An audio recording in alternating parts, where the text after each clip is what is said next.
Senator from Arkansas. Most Americans know that there are two sexes, male and female, and that sex is rooted in science. Most Americans also know that we ought to treat all people, including those who feel conflicted about their gender, with respect and dignity, without sacrificing the truth in the process. These beliefs, though, are now under attack from some of the most powerful corporations in the history of the world. Just a few weeks ago, while House Democrats were passing their far-left Equality Act and the left-wing media was busy canceling Dr. Seuss, Amazon quietly erased a book from its online store without notice, without warning, without explanation. That book is When Harry Became Sally, Responding to the Transgendered Moment by Ryan Anderson. Now, Amazon claims it banned this book for violating its brand new policy on hate speech. Of course, that excuse is arbitrary and patently false. You can go to Amazon right now. You can go to Amazon on your phone or on your computer and buy copies of actually hateful books. You can get Hitler's Mein Kampf shipped to your door with free Amazon Prime delivery. You can get the Unabomber Manifesto, written by a serial killer who murdered 3 people and maimed 23 others. You can even get How to Blow Up a Pipeline. I assume the title speaks for itself. All those books are available for purchase on Amazon right now, one click away. But Amazon wants you to believe that a conservative book is somehow beyond the pale, unacceptably hateful, literally worse than Hitler, as they like to say.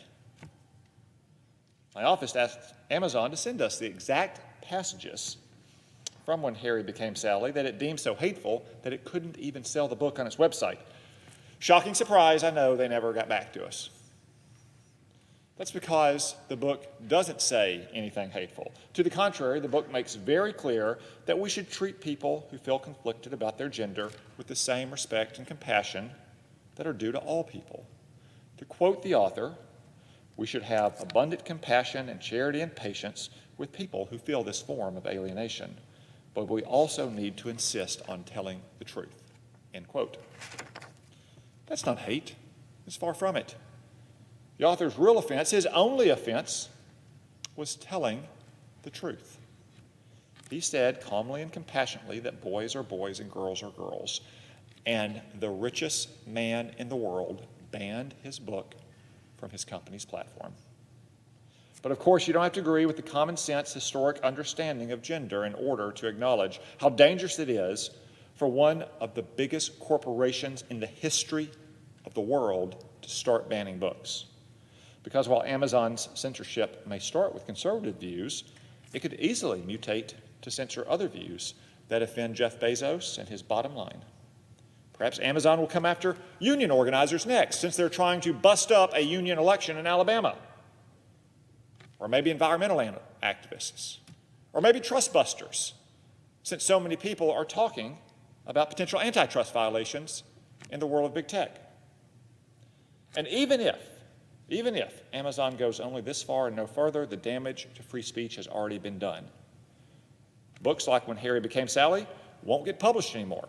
Writers who hold unfashionable opinions that just a few days ago were considered basic mainstream views of a large majority of Americans may decide to self-censor and stay silent.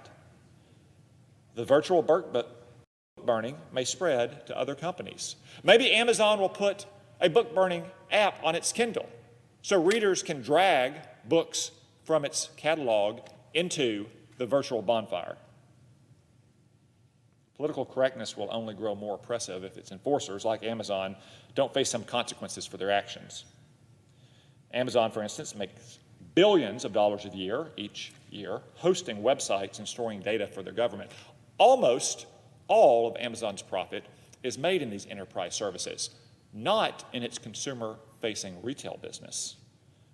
And those are our tax dollars flowing to a company that uses its power to censor the beliefs of the large majority of Americans. Perhaps it's time for lawmakers to reconsider whether these contracts are in the best interests of our country. You know, I'd also note that Amazon is the country's largest bookseller, selling 3 out of every 4 ebooks in America. Maybe it's time for lawmakers to evaluate whether Amazon's practices are consistent with our antitrust laws, or whether our antitrust laws need to be updated to address this type of behavior from a monopolistic firm. We better hurry, though, because maybe they will ban all books on antitrust and monopoly behavior before we have a chance to study the question. I'll close by quoting from the book that Amazon banned, which predicted the very events we're witnessing here today.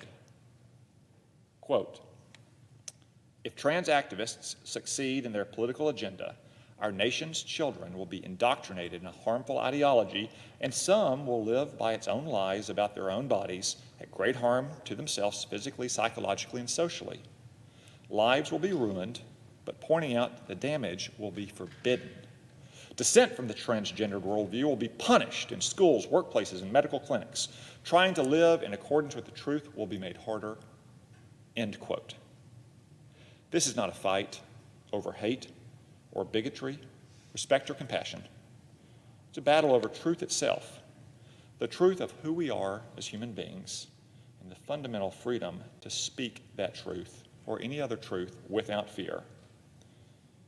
Throughout our history, Americans have never surrendered to an oppressive tyranny of opinion, whether a majority or, in this case, a small but highly influential minority. And we won't be cowed into silence today. We will fight for what's true. We will fight for the freedom to say it. And no matter what the cultural forces arrayed against us do, we will never back down. Madam President, I yield the floor, and I note the absence of quorum.